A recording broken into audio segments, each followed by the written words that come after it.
ছোট ছোট শিশুদের সাথে বসন্ত উৎসবে মেতে উঠলেন মেয়র দীপক মজুমদার। শনিবার সন্ধ্যায় আগরতলা জয়নগর যুব সমাজ ক্লাবের উদ্যোগে আজই বসন্ত জাগ্রত এই স্লোগানকে সামনে রেখে বসন্ত উৎসবের আয়োজন করা হয়।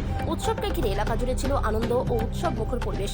এই অনুষ্ঠানে প্রধান অতিথি হিসেবে উপস্থিত ছিলেন আগরতলা পৌর নিগমের মেয়র দীপক মজুমদার। এছাড়াও উপস্থিত ছিলেন কর্পোরেটর তুষার কান্তি ভট্টাচার্য, কর্পোরেটর জাহ্নবী দাস চৌধুরী, ক্লাব সভাপতি সমীর রঞ্জন রায়, সম্পাদক সুব্রত দে সহ অন্যান্য বিশিষ্ট ব্যক্তিরা। বসন্ত উৎসব উপলক্ষে ছোট ছোট শিশুদের অংশগ্রহণ ছিল বিশেষভাবে লক্ষণীয়। তারা মেয়র দীপক মজুমদারকে আবির দিয়ে স্বাগত জানায় এবং পুরো পরিবেশকে আরো রঙিন ও আনন্দমুখর করে তোলে। শিশুদের সঙ্গে বসন্ত উৎসব উদযাপন করতে পেরে আপ্লুত হয়ে পড়েন মেয়র দীপক মজুমদার। তিনি কি বলছেন শুনে নেব। অনুষ্ঠান জুড়ে ছিল গান, নৃত্য ও নানা সাংস্কৃতিক পরিবেশনা, যা উপস্থিত দর্শকদের মন জয় করে। ত্রিপুরা থেকে বিক্রম কর্মকারীর রিপোর্ট, বিগ নিউজ বাংলা। সংস্কৃতিতে বিশ্বাস করি, আমাদের পরম্পরাই ছিল যে বসন্ত মানে রবীন্দ্রনাথ ঠাকুর, আর রবীন্দ্রনাথ ঠাকুরের শান্তি নিকেতনের বসন্ত, যেখানে সংস্কৃতি থাকবে, যেখানে বিভিন্ন ধরনের মেলা স্টল থাকবে, রকমারি জিনিস থাকবে, খাওয়ার খাদ্যের ব্যবস্থা থাকবে। সেই জিনিস মাথায় রেখে এবং প্রত্যেক দিন সাংস্কৃতিক অনুষ্ঠান চলবে, এটা মাথায় রেখে আমাদের এই অনুষ্ঠান আমরা শুরু করেছি 3 বছর আগে। মেলা আমরা প্রথম অবস্থায় আমরা 3 দিনের মেলা আমরা করতাম। আমাদের স্টলের সংখ্যা 20-25টা স্টল ছিল, আজকে প্রায় 50 পেরিয়ে গেছে স্টল। এবং এই যে ঐতিহ্য আমরা ধরে রাখার চেষ্টা করেছি এবং প্রত্যেকের আমরা সহযোগিতা পেয়েছি। আমাদের যারা আজকে বিভিন্ন স্টল দিয়েছেন, যারা সাংস্কৃতিক অনুষ্ঠানে বিভিন্ন সাংস্কৃতিক গোষ্ঠী, ওরা প্রত্যেক দিন 6টা থেকে রাত 10টা পর্যন্ত সাংস্কৃতিক অনুষ্ঠান পরিবেশন করবে। এবং এই যে একটা মহল, মানে এটা সম্পূর্ণ আলাদা ধরনের একটা মহল। এই মহল একমাত্র শান্তিনিকেতনে আমরা লক্ষ্য করেছি, প্রত্যক্ষ করেছি। এবং আপনি বলতে পারেন যে শান্তিনিকেতনে যে বসন্ত উৎসব হয়, মেলা হয়, এটা অনুকরণ অনেকটাই আমরা আগরতলা শহরের যুব সমাজ আমরা আজকে 3 বছর ধরে এটা চালিয়ে যাওয়ার চেষ্টা করছি। এবং আমরা অত্যন্ত আনন্দিত এবং আমরা কৃতজ্ঞতা জানাই যারা আমাদের সঙ্গে বিভিন্ন স্টল দিয়েছেন এবং বিভিন্ন সঙ্গীত শিল্পী অনুষ্ঠানে অংশ প্রবণতা বৃদ্ধি পায়।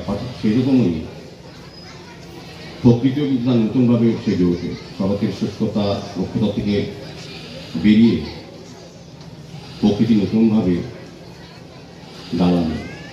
যে প্রকৃতি এবং বসন্ত বা মানুষ, যে উৎসবটা আমরা বলি, রঙের উৎসব বা হোলি উৎসব, বসন্ত উৎসব, এটা প্রায় 100 বছর আগে প্রথম রবীন্দ্রনাথ ঠাকুর এটা শান্তিনিকেতনে আহ্বান করেছিলেন। পরবর্তী সময় আমাদের বিশ্বগুরু রবীন্দ্রনাথ ঠাকুর আন্তর্জাতিকভাবে সারা পৃথিবীতে বাঙালিদের মধ্যে এটা প্রচলনে প্রসার করেছিল, যা আজও আজকে যুব সমাজ প্রাঙ্গণে চলছে। তার প্রয়োজনীয়তা, তার অনুভব বা উপলব্ধি আমাদেরকে অনেকটাই সমৃদ্ধ করে। সুস্থ সংস্কৃতি গর্ব বা জীবনধারার ক্ষেত্রেও, জীবনশৈলী তৈরি করার ক্ষেত্রেও বসন্ত একটা আমাদের খুব প্রয়োজনীয় ঋতু। বা তার পরিবর্তন আমাদের মনকে ছোঁয়া দেয়, দেহকে ছোঁয়া দেয়, প্রকৃতিকে ছোঁয়া দেয়। কাজে বসন্তকে বাঁচাতে গেলে প্রকৃতিকে রক্ষা করতে হবে। আর প্রকৃতি রক্ষা করলে পৃথিবীতে আমরা বাঁচতে পারবো সুন্দর, সুস্থ, ভালোভাবে। কাজে প্রকৃতি, বসন্ত এবং আমরা যারা পৃথিবী থাকি, তাদের একটা কিন্তু আর্থিক যোগাযোগ আছে। ঠিক আছে, আমাদের উপর দায়িত্ব থাকবে যে আমরা বিভিন্ন সময় সরকারের উদ্যোগে, বেসরকারি উদ্যোগে বা যুব সমাজ ক্লাবের উদ্যোগেও আমরা প্রকৃতিকে বাঁচিয়ে রাখার জন্য অনেক ধরনের কর্মসূচি, প্রোগ্রাম বা প্রজেক্ট আমরা তৈরি করি। সেগুলিকে আরো ব্যাপকভাবে এই ধরনের অনুষ্ঠানের মাধ্যমে আমাদের রাজ্যে, বিশেষ করে আমি রাজ্যের কথা বলবো যে আমাদের রাজ্যের মিক্সড কালচার, এই হারিয়ে যাওয়া ঐতিহ্য, পরম্পরা বা কৃষ্টি সংস্কৃতিকে শুধু প্রসারিত বা সমৃদ্ধ করা কাজ না, তার সংরক্ষণ একটা বিশাল বিষয়।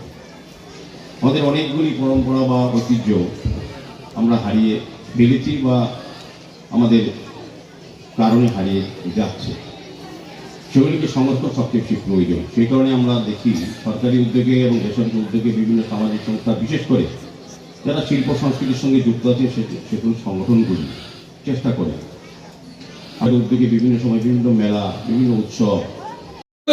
প্রিয়তম পুকুর, আমরা প্রত্যেক মানুষের আশা ভরসার স্থল এই জয়নগরের পুকুর। ছোট ছোট ছেলে মেয়েদের শারীরিক ও মানসিক ভাবে সুস্থ নাগরিক গড়ে তোলার লক্ষ্যে আমরা এই জলাশয়কে সাঁতার প্রশিক্ষণ কেন্দ্র পরিচালিত হয়। আর আমাদের এই মেয়র, আমি ধন্যবাদ জানাই মাননীয় মেয়রকে। উনি যখন 1995 সালে তিনি আমাদের চেয়ারম্যান ছিলেন, এই কাজে প্রথম সংস্কার এই পুকুরটিতে করেছিলেন। আজও আবার এই পুকুরটিকে একটা আলোকোজ্জ্বল, একটা সুন্দর বিউটিফিকেশন, সৌন্দর্যায়ন। রাত্রিবেলায় দেখলে আমাকে মানুষ বলে জয়নগর যখন আসে, কি সুন্দর হয়েছে জয়নগরের এই আলো, জয়নগরের পুকুরটা কত সুন্দর। মানুষ দূর দূরান্ত থেকে হঠাৎ দেখি মানুষ আজকে হয়তো মেলার জন্য আলোগুলো নেই, কি পরিবর্তনকামী আগরতলা, আলোকোজ্জ্বল আগরতলা, আলোকোজ্জ্বল জয়নগর।